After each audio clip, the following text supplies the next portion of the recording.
ఓం శ్రీ గురుభ్యో నమః. నేను మీ సూర్యకుమారినండి. తెలుగుతన అమ్మతనం ఛానల్కు స్వాగతం. అయితే మనం మాఘపురాణం అనేటువంటి దానిని చెప్పుకుంటున్నాం కదా.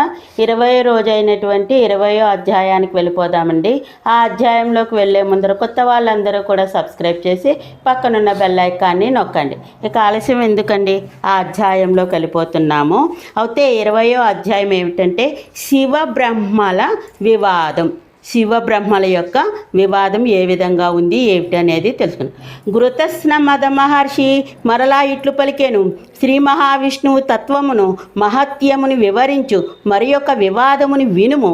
బ్రహ్మ రజోగుణ ప్రధానుడు, శివుడు తమో గుణ ప్రధానుడు కదా. వారిద్దరూ ఒకప్పుడు ఎవరికి వారు తానే ప్రధానుడని అనుకొనిరి. అంటే నేను గొప్ప అనుకుంటున్నారటండి. సర్వలోకకర్తను దేవతలకు ఇష్టుడైన అధిపతిని నేనే, మరి ఒకరు నాకంటే ఉత్తములు లేరని ఎవరికి వారే తలచిరి. ఎంతకాలము గడిచినను వారి వివాదము ఆగలేదు. అలా కొన్ని సంవత్సరాలు జరిగిపోతుందిటండి. ఆ వివాదం అనేది ఆగలేదు. కాలము గడుచుచున్ననే ఉన్నది, అంటే కాలం అలా వెళ్ళిపోతూనే ఉన్నది. వివాదము పెరుగుచునే ఉన్నది, అంటే ఎక్కువైపోతుందన్నమాట అండి. ఇట్లుండగా వారి ఎదుటనొక మహారూపము సాక్షాత్కరించెను. వారి ఎదుట ఒక గొప్ప రూపం అనేటువంటిది కనబడిందిటండి. సాక్షాత్కరించుట అంటే కనపడుట. ఆ రూపము అనేక సూర్యుల కాంతి కలిగి తేజోమయమై ఉండెను. అనేకములైన ముఖములు, నేత్రములు, బాహువులు, పాదములు కలిగి సర్వవ్యాప్తమై తనకు తానుగా జనించి సర్వతో వ్యాప్తమై ఉండెను. ఈ విధంగా కనపడుతుందిటండి. దివ్యము మనోహరము అనంతమునగు ఆ రూపము శ్రీ మహావిష్ణువు రూపమని వారు గ్రహించిరి. ఇటువంటి రూపము ఎవరిదని గ్రహించారటండి? శ్రీ మహావిష్ణువు అని గ్రహించారనమాట అండి. ఇక సర్వమును ఆ రూపమునందే వారు చూచిరి. మొత్తం అంతా కూడా ఆ రూపం నందు చూచిరి. బ్రహ్మ శివుడు ఆ రూపము చెవులలో నుండిరి. ఈ విచిత్ర మనోహరమైన అనంత రూపమును చూచి శివబ్రహ్మలిద్దరును ఆ రూపము తుది మొదళ్లను చూడదలిచిరి. అంటే మొదలేది చివరేది అనేటువంటిది చూడదలిచారండి. ఆ రూపము యొక్క ఆద్యంతముల నెరిగిన వారే తమ ఇద్దరిలో ఉత్తములని తలచిరి. ప్రయాణమైరి. 4 దిక్కులను 4 విదిక్కులను క్రిందను పైనను చిరకాలము సంచరించిరి. అంటే చాలా కాలము తిరుగుతూనే ఉన్నారటండి. దానిని కనుగొనటకు అసక్తులమని గమనించిరి. అంటే శక్తి చాలదు అనేటువంటి దానిని తెలుసుకున్నారనమాట. అప్పుడు ఆ రూపము ఇట్లు తలచిరి, ఈ పురుషుడే జగత్కర్త, సృష్టి స్థితి లయాత్మకమైన కాలస్వరూపుడు, గుణాధికుడు, గురువు, రక్షించువాడు, సర్వేశ్వరుడు, స్వయం ప్రకాశుడు, సర్వ ప్రాణులందు నివసించువాడు. ఈ విధంగా ఉండేటువంటి రూపము కలిగినవాడు శ్రీ మహావిష్ణువు అనమాట అండి. సర్వ ప్రాణులను తన యందే నిలుపుకొనివాడు. మనము వీనికంటే అధికములు కాదు, అంటే గొప్పవాళ్ళము కాదు. మన వలన ఏమీ జరుగుటలేదు, అంతా అతని వల్లే జరుగుతోంది. మనం నిమిత్త మాత్రులము అని చెప్పి గ్రహించారటండి. ఇట్టి యథార్థ పరిజ్ఞానము కలిగి శ్రీ మహావిష్ణువును ఇట్లు స్తుతించిరి. ఏ విధంగా స్తుతించారో చెప్తున్నారు. బ్రహ్మ శివకృత విష్ణు స్తుతి.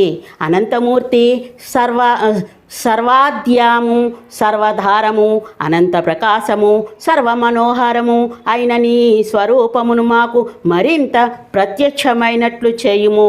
సర్వాత్మక సర్వేశ్వర సర్వప్రాణి నమస్కృత అనుగ్రహించుము. నీవు సర్వకర్తవు భర్తవు. నీ తేజోము అనంతము. నీకందరికి అన్నిటినీ ఇచ్చువాడువు. సర్వ స్వరూపుడవు సర్వ వ్యాప్తరూపుడువు అనుచు ఇట్లనిరి. హే విష్ణోనంతమూర్తే తవ ఘన నిఖిలాకారమాద్య స్వరూపం సర్వాధారం సురేశం దినపతి హత భూకోటి సూర్యప్రకాశం అవాభ్యామత్రి దృష్టం సకలముని మనోవాసమబ్జాయతాక్షం చిద్రూపం స్వాత్మా శక్త్యా కురు నిఖిల గురో సర్వరూపం త్విదానం.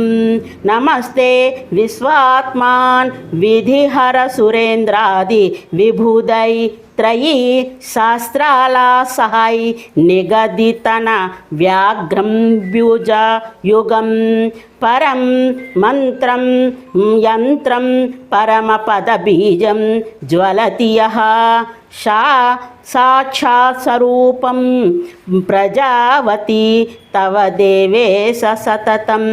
నమస్తే విశ్వాత్మక విధిహర సురేంద్రాది విబుధహై త్రయీ శాస్త్రాలపైర్ని గదితన వ్యాఘ్రంబుజ యుగం త్రిలోకకర్త భువనస్య భర్త హరే మహాద్రూపమనేక తేజాః గురుర్గురూణాం వరదో హరణాం మహార్ణవాంబూల జ్యస్త్వమేరా త్రిదేవ దేవామర రాజయష్ట శిష్టేష్ట తుష్ట త్రిదివే నినిష్ట దృష్టామృత స్వాద్యామితాసు పానిః సురానామఖిలేశ్వర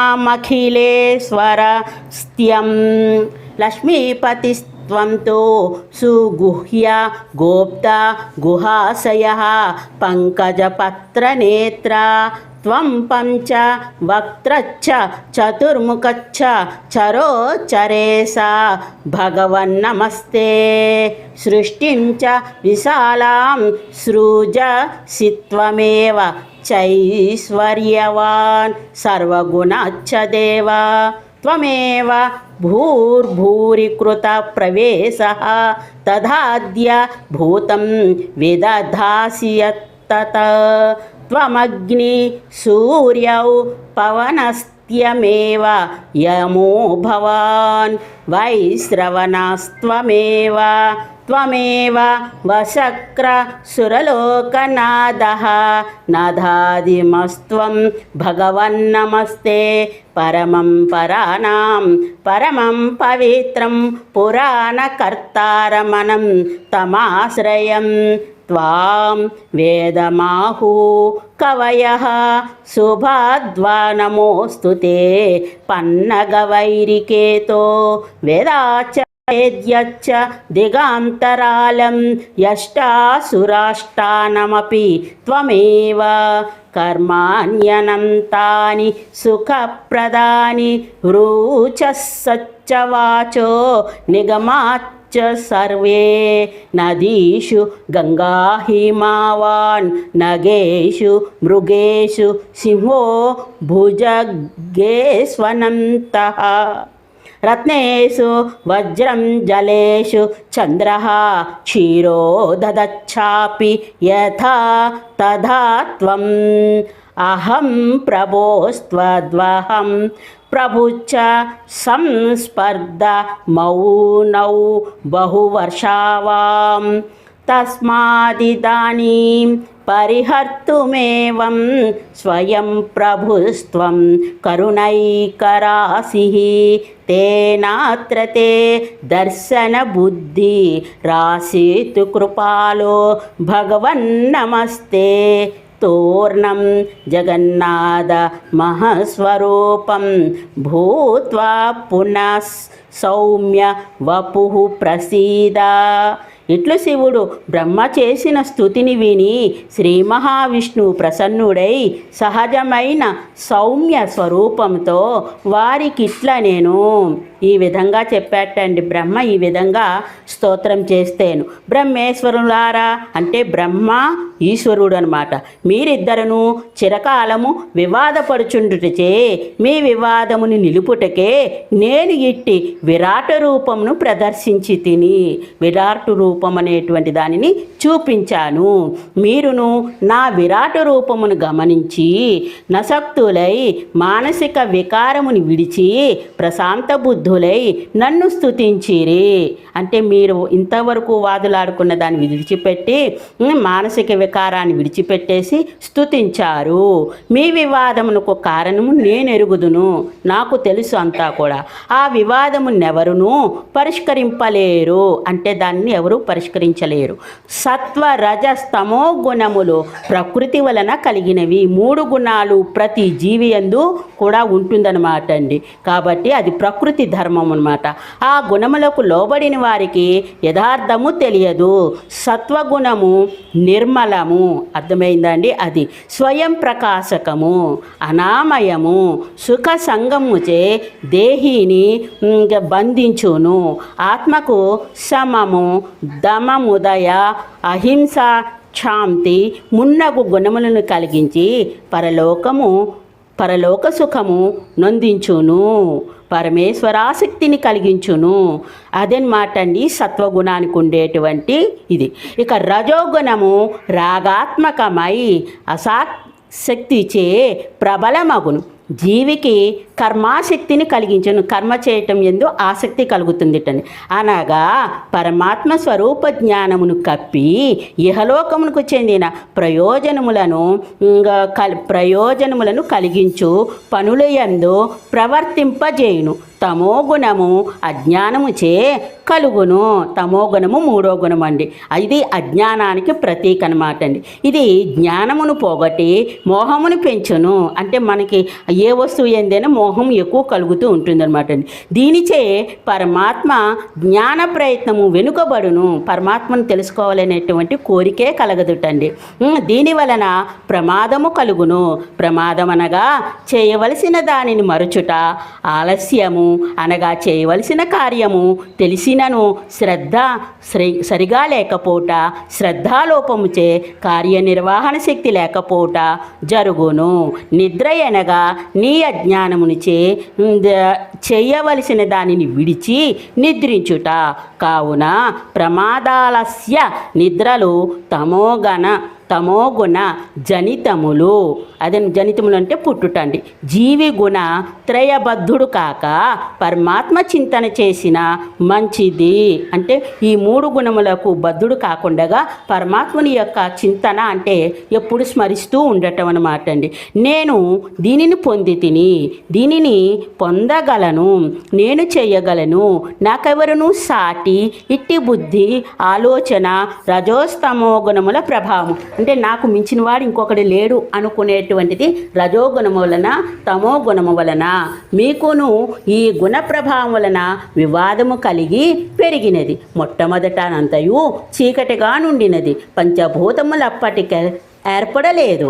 అప్పుడు నేను సృష్టి చేయుటకై మొదట బంగారపు ముద్దవలే నుంటిని, తరువాత యవములు ఏర్పడినవి, తరువాత మన ముగ్గురము ఏర్పడితిమి. ముగ్గురం అంటే బ్రహ్మ, విష్ణు, మహేశ్వరులు అన్నమాట అండి. మన ముగ్గురము సృష్టి స్థితి లయములకు కర్తలమైతిమి.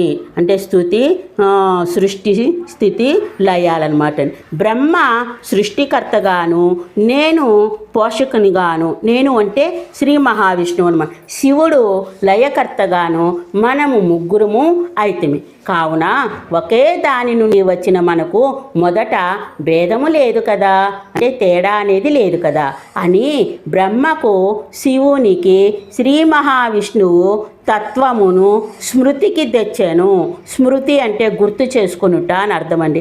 మరియు బ్రహ్మతో ఇట్లా నేను, బ్రహ్మ నీవు స్వతంత్రుడవు, నిగ్రహానుగ్రహ సమర్థుడవు, సర్వప్రాణులను సృష్టించిన వాడవు, దేవతలకు ప్రభువు, వేదములకు స్థానము, అన్ని యజ్ఞములకును అధిపతివి, సర్వలోకములకు సంపదనిచ్చువాడవు, స్వశక్తితోడనే పరమాత్మ యోగము నందినవాడవు, సర్వరక్షకుడు, నానాభి కమలమందు బాలార్కుని వలె ప్రకాశించువాడవు.